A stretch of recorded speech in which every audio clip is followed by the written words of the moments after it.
Hello viewers, welcome to our YouTube channel Oscar the tabby. இன்றைக்கி டாப்பிக்குள்ளே போகிறதுக்கு முன்னாடி எங்கள் வீடியோஸ் உங்களுக்கு பிடிச்சிருந்ததுன்னா கமெண்ட் பண்ணுங்கள், லைக் பண்ணுங்கள், சப்ஸ்கிரைப் பண்ணுங்கள். இன்றைக்கி நம்ம பார்க்க போகிற டாபிக் பப்பி எப்படி சூஸ் பண்ணணும் லிட்டர்லேருந்து அப்படின்னு பார்க்க போகிறோம். இந்த டாப்பிக்குள்ளே போகிறதுக்கு முன்னாடி ஒரு பெட் பேரண்ட்ஸுக்கு ஒரு சின்ன வேண்டுகோள். நம்ம டாக் வளர்க்குறது அப்படிங்கிறது ஒரு பெரிய கமிட்மெண்ட். அதனால் நீங்கள் வந்து ஃபேமிலியோடு சேர்ந்து எடுக்க வேண்டிய டெசிஷனும் கூட. இப்போ நிறைய பேர் டாக் வாங்கிட்டு வளர்க்க முடியாமல் ப்ளூ கிராஸில் கொண்டு போய் விடுறாங்க, இல்லைனா ஃபேஸ்புக்கில் இன்ஸ்டாகிராம்லாம் செல் பண்ணுறாங்க. அதை விட பெரிய பாவம் எதுவும் இல்லை. ஏன்னா நம்மளை நம்பி ஒரு ஜீவன் வந்திருக்குன்னா அதை நம்ம குழந்த மாதிரி பார்த்துக்கணும். ஸோ நீங்கள் வந்து ஒரு டாக் வளர்க்கணும்னு டிசைட் பண்ணிட்டீங்க அப்படின்னா நீங்கள் மென்டலாக ப்ரிப்பேர் ஆகணும். நம்ம நிறைய விஷயத்தை வந்து நம்ம விட்டு கொடுக்க வேண்டியிருக்கும். ஃபார் எக்ஸாம்பிள், சில டைம் நீங்கள் வந்து நினச்ச நேரத்துக்கு தூங்குவீங்க, நினச்ச நேரத்துக்கு வெளில போவீங்க. அதெல்லாம் வந்து எஸ்பெஷலாக வந்து பப்பி ஹுட் ஃபேஸில் பண்ண முடியாது. ஏன்னா அதுவும் குழந்தைங்க மாதிரி தான். ஸோ வந்து நீங்கள் வந்து ஒரு ப்ராப்பராக வந்து ஒரு நாயை ட்ரெயின் பண்ணாமல் நீங்கள் வந்து டக்குன்னு நம்ம வந்து எதுவும் பண்ண முடியாது. அதே நேரத்தில் எஸ்பெஷலாக பார்ட்டி ட்ரெயினிங்லாம் ரொம்ப ரொம்ப முக்கியம். ஸோ அதுக்கு நிறைய டைம் அண்ட் எஃபர்ட் தேவைப்படும். அட் த சேம் டைம் உங்களுக்கு வந்து நிறைய எக்ஸ்பென்ஸ் ஆகும், ஃபுட்டுக்கு மெடிசனுக்கெலாம் எக்ஸ்பென்ஸ் ஆகும். ஸோ அதனால் எல்லாத்துக்குமே ப்ரிப்பேர் ஆகிட்டு நீங்கள் வந்து டாக் வளர்க்கலான்னு முடிவு பண்ணுங்கள். ஸோ நம்ம கூட வாழப்போகிற ஒரு ஜீவனை நம்ம வந்து ஏனோ தானோன்னு வாங்கக்கூடாது. அது ஜஸ்ட்டு ஷாப் பண்ணுற மாதிரி போய் வாங்கிறத தவிர்க்கணும். நம்ம கவனமாக பார்த்து வாங்கணும். நமக்கு என்ன ரெக்குவயர்மெண்ட்டோ அதுக்கு ஏற்ற மாதிரி பார்த்து வாங்கணும். ஸோ ஏன்னா நமக்குன்னு வந்து ஒரு டிஃப்ரெண்ட் எனர்ஜி லெவல்ஸ் இருக்குது, நம்மளோட லைஃப் ஸ்டைல் டிஃப்ரெண்ட்டாக இருக்குது. ஸோ அதுக்கு ஏற்ற மாதிரி நீங்கள் வந்து ப்ரீடை சூஸ் பண்ணணும். டாக்ஸில் பேசிக்கலாக பார்த்தீங்கன்னா 3 கேட்டகரி இருக்குது. Front of the pack, middle of the pack and back of the பேக்குன்னு இருக்குது. ஸோ நீங்கள் ஃப்ரண்ட் ஆஃப் த பேக்குன்னு வந்து பார்த்தீங்கன்னா ரொம்ப காம் அண்ட் கான்ஃபிடென்ட்டான கேரக்டர்ஸாக இருக்கும். ஸோ அதனால் வந்து நீங்கள் நிறைய police dogs, search and rescue டாக்ஸுக்கெலாம் வந்து இந்த ஃப்ரண்ட் ஆஃப் த பேக்கு தான் சூஸ் பண்ணுவாங்க லிட்டர்லேருந்து. ஸோ இந்த மிடில் ஆஃப் த பேக்குன்னு பார்க்கும்போது ரொம்ப ஜாலியாக ஈஸி கோ லக்கி டைப்பாக இருக்கும். ஸோ இது வந்து பார்த்திங்கன்னா இப்போ நம்ம மோஸ்ட் ஆஃப் த நம்ம எல்லா வீட்டுக்குமே இது செட் ஆகக்கூடிய டாக்ஸு. ஏன்னா கிட்ஸு கூடயும் வயசானவங்களோடையும் நல்லா பழகக்கூடிய ஒரு கேரக்டர்ஸாக இருக்கும். பேக் ஆஃப் த லிட்டர்னு பார்த்தீங்க அப்படின்னா they are the most sensitive tax. ஏன்னா இதில் வந்து இந்த சென்சிட்டிவ் நேச்சர்னால் நம்ம வந்து ஒரு ப்ராப்பராக ப்ரொடெக்ஷனும் கைடன்ஸும் கொடுக்கல அப்படின்னா அது வளர ரொம்ப ஷையாகவும் ஒரு நான் கான்ஃபிடென்ட்டான கேரக்டராகவும் மாறக்கூடிய டெண்டன்சி இருக்குது. ஈவன் சம் கேசஸ் வந்து ரொம்ப டேஞ்சரஸாகவும் இருக்கும். ஏன்னா அதோடய நேச்சர் வந்து ப்ரெடிக்ட் பண்ண முடியாது. ஸோ ரொம்ப கவனமாக இருக்கணும். அதுக்கப்புறம் பார்த்தீங்க அப்படின்னா இந்த மாதிரி front of the back, middle of the back, back of the back எப்படி கண்டுபிடிப்பாங்க? ஈவன் வந்து நம்ம வந்து கண்ணை இப்போ பப்பீஸ்லாம் கண்ணை திறக்கிறதுக்கு முன்னாடி அதை கண்டுபிடிப்பாங்க நிறைய பேர். எப்படி அப்படின்னா இந்த பப்பி லிட்டர்மெண்ட் ஆனதுக்கப்புறம் ஸோ அம்மாவை கொஞ்சம் டிஸ்டன்ஸில் தள்ளி படுக்க வைப்பாங்க. ஸோ இப்போ எல்லா குட்டீஸும் வந்து அம்மாவோடைய ஸ்மெல்லை பார்த்து தேடி போய் நம்ம வந்து அதை வந்து ஃபீட் ஆகும். ஸோ அந்த எந்த பப்பி ஃபஸ்ட்டு போகுதோ அதுதான் வந்து front of the litter. So அதுதான் வந்து ரொம்ப வந்து காம் அண்ட் கான்ஃபிடென்ட்டான கேரக்டராக இருக்கும். ஏன்னா இப்போ ஒரு லிட்டரில் ஒன்று தான் வந்து ஃப்ரண்ட் ஆஃப் த லிட்டராக இருக்கும்.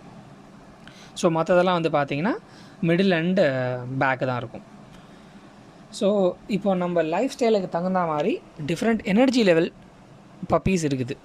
ஸோ வந்து பார்த்திங்கன்னா ஹை, மீடியம், லோன்னு இருக்குது. நம்ம ஹை லெவல் பப்பீஸ் வந்து யாருக்கெல்லாம் சூட் ஆகும் அப்படின்னா ரொம்ப ஆக்டிவாக இருக்கிற பர்சன்ஸுக்கு சூட் ஆகும். இப்போ நீங்கள் நிறைய ஜாகிங் போவீங்க, வாக்கிங் போவீங்க, எக்ஸசைஸ் பண்ணுவீங்கன்னா நீங்கள் ஹை லெவல் எனர்ஜி பப்பீஸை நீங்கள் எடுத்துக்கலாம். ஸோ அதே நேரத்தில் medium and low energy level puppies வந்து நம்ம மோஸ்ட்டாக எல்லாருக்குமே செட் ஆகும். ஏன்னா இப்போ வர லைஃப் ஸ்டைலில் வந்து பார்த்திங்கன்னா எல்லாமே ஒர்க்கிங்கு. ஸோ அதனால் வந்து மோஸ்ட்டாக வந்து நீங்கள் வந்து டாகுனுடைய கம்ப்ளீட் இப்போ வந்து ஃபார் எக்ஸாம்பிள் 2 to 3 hours வந்து டாக் எக்ஸசைஸ் கொடுக்கணும் அப்படின்னா அதனால் நம்மளால் முடியாது. ஸோ அதனால் அட்லீஸ்ட் வந்து மார்னிங் ஒரு 1/2 hour, ஈவினிங் ஒரு 1/2 hour வந்து நம்ம வந்து வாக்கிங் வேணால் கூப்பிட்டு போகலாம். ஸோ அந்த மாதிரி எனர்ஜி லெவல்லையே வந்து அந்த பப்பி அந்த எனர்ஜியே அதுக்கு போதும் நாள் ஃபுல்லாக. ஸோ வந்து அதோடைய கேலரிஸை பர்ன் பண்ணுறதுக்கு. ஸோ அதனால் அந்த மாதிரி சூஸ் பண்ணுறது பெட்டர். ஸோ வந்து இப்போது நம்ம 6 பாயிண்ட்ஸை மைண்டில் வச்சுக்கணும் ஒரு பப்பியை சூஸ் பண்ணுறதுக்கு முன்னாடி. ஃபஸ்ட்டு விஷயம், ஒரு பப்பியோட அம்மா அப்பாவை பார்க்கணும். இது வந்து ஏன் அப்படின்னா நம்ம வந்து பப்பீஸாக எடுக்கும்போது அது எப்படி வந்து இப்போ வளர்ந்த பிறகு எப்படி இருக்கும்னு நமக்கு தெரியாது. ஸோ அதனால் அம்மா அப்பாவை பார்த்தே ஒரு 90% இப்படி தான் இருக்குன்றது தெரிஞ்சுக்கலாம்.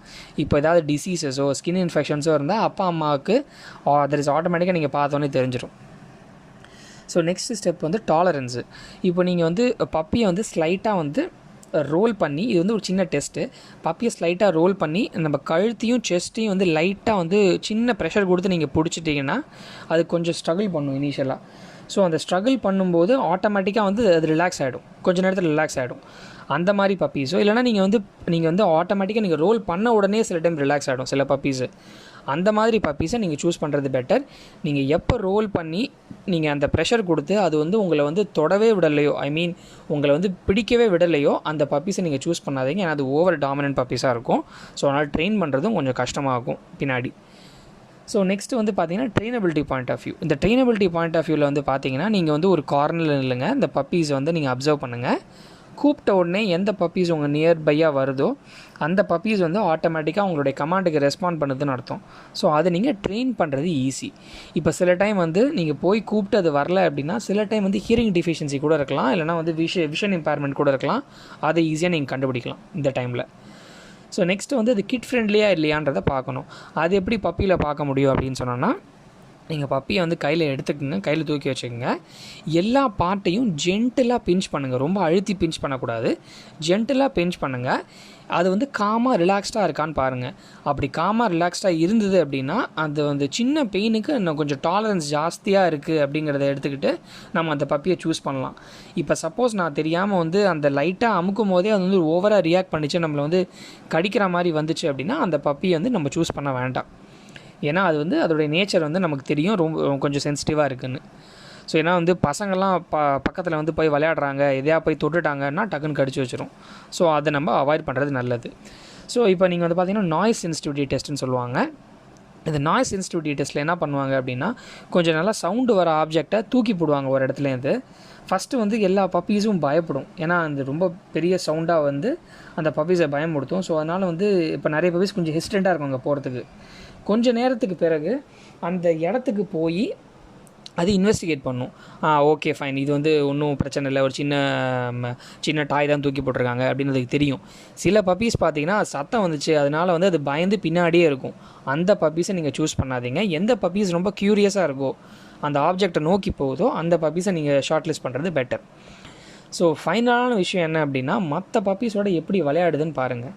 சில டைம் வந்து இப்போ ஓவர் டாமினன்ட் பப்பீஸ் எல்லாம் சூஸ் பண்ணுறது தவிர்க்கணும். ஏன்னா நம்ம வந்து கிட்ஸ் அண்ட் எல்டர்லி என்வாயன்மெண்ட்டில் இருந்தால் எஸ்பெஷலாக நம்ம தவிர்க்கிறது நல்லது. ஸோ இந்த வீடியோவில் பப்பியோட கேட்டகரிஸ், எனர்ஜி லெவல்ஸ், பப்பியை எப்படி சூஸ் பண்ணணும் அப்படின்றத ப்ரீஃபாக பார்த்தோம். இன்னும் நிறைய இன்ஃபர்மேஷன்ஸ் டாக்ஸ் பற்றி அடுத்தடுத்த வீடியோவில் பார்க்கலாம். இந்த வீடியோ உங்களுக்கு பிடிச்சிருந்தா கமெண்ட் பண்ணுங்கள், லைக் பண்ணுங்கள், சப்ஸ்கிரைப் பண்ணுங்கள். தேங்க்யூ.